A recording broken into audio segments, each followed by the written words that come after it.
नमस्कार विद्यार्थियों। आज हम कोटा विश्वविद्यालय कोटा के अंतर्गत संचालित बीए पाठ द्वितीय संस्कृत के द्वितीय प्रश्न पत्र वैदिक साहित्य, गद्य साहित्य, अनुवाद एवं व्याकरण पेपर के अंतर्गत ऋग सूक्तावली जो कि ऋग्वेद से संबंधित है, इसमें हम लगातार ही कंटेंट के अंतर्गत ऋग्वेद के जो सूक्त है उनके मंत्रों का अध्ययन कर रहे हैं। हम अब अग्नि सूक्त का अध्ययन निरंतर जारी है। ये अग्नि सूक्त ऋग्वेद के प्रथम मंडल का पहला सूक्त है। इसके ऋषि विश्वामित्र है। इस सूक्त में जो छंद है वो गायत्री छंद है और इस सूक्त के देवता है वो अग्नि देवता है। अग्नि देवता की स्तुति करते हुए ऋषि विश्वामित्र ने अग्नि देवता की विभिन्न विशेषताओं का वर्णन किया है कि अग्नि देवता का स्वरूप कैसा है और वो यज्ञ करने वाले यजमान के लिए किस प्रकार सुख समृद्धि शांति पहुंचाते हैं, उसको उसके यजमान के जीवन को खुशहाल करते हैं। इस विषय से संबंधित कामनाएं अग्नि देवता यजमान को सुख पहुंचाते हैं। इसी प्रकार से जो अग्रिम मंत्र है, हमने पिछला मंत्र पढ़ा था कि अग्नि है, अग्नि देवता है, वो होता है अर्थात होम को या यज्ञ को संपन्न करवाने वाला है, और कवि क्रतु है अर्थात अतीत अर्थात भूतकाल और अनागत यज्ञ कर्म फलों को जानने वाला भी अग्नि देवता ही है, और सत्य अर्थात वो मिथ्या से रहित है, निश्चित ही कर्म के फलों को प्रदान करने वाला है। चित्र श्रवस्तव में ये भी अग्नि देवता के लिए कहा गया है कि वो विविध प्रकार की कीर्ति से युक्त देव अर्थात दिव्य गुणों से संपन्न अग्नि देवता है। ऐसे उस अग्निदेव की ऋषि विश्वामित्र है वो अन्य देवताओं के साथ में यज्ञ में पधारे। इस प्रकार से ये मंत्र में अग्निदेव की स्तुति की गई है। अब अग्रिम मंत्र है यत अंग दासुसे त्वम अग्ने भद्रम करिष्यसि तब इत तत् सत्यम अंगिरे। ये छठा मंत्र है। इस मंत्र का अन्वय होगा अंग अग्ने यत त्वम दासुसे भद्रम करिष्यसि तब तत् इत अंगिरे सत्यम। तो इस मंत्र में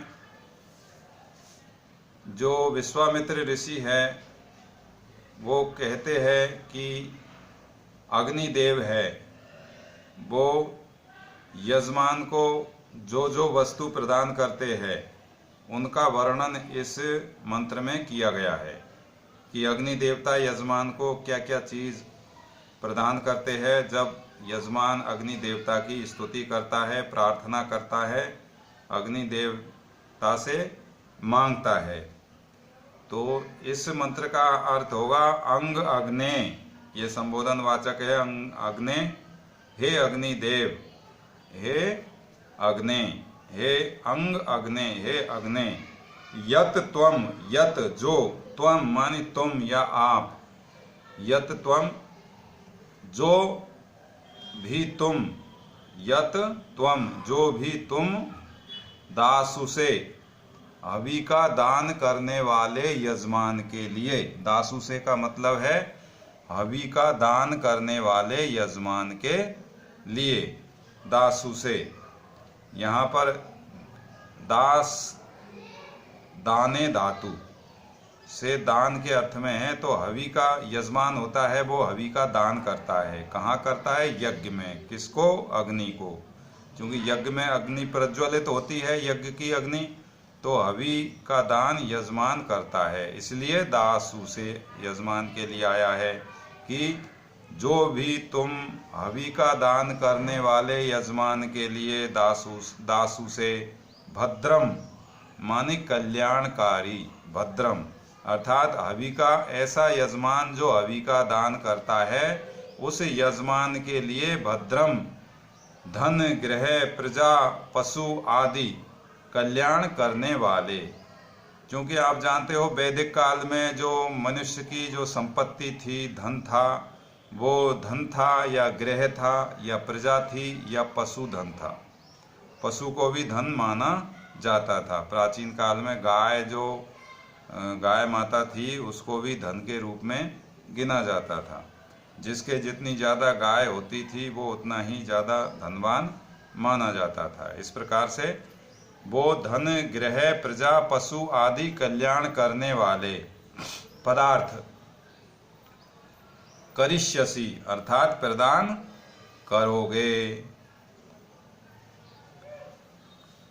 तब तत इत वे सब, तब तत इत वे सब जो तुम पदार्थ प्रदान करोगे, चाहे वो धन हो, चाहे गृह हो, चाहे प्रजा हो, चाहे पशु हो, जो तुम पदार्थ प्रदान करोगे, तब तत इत अंगिरह सत्यम वह सब तुम्हारा ही है।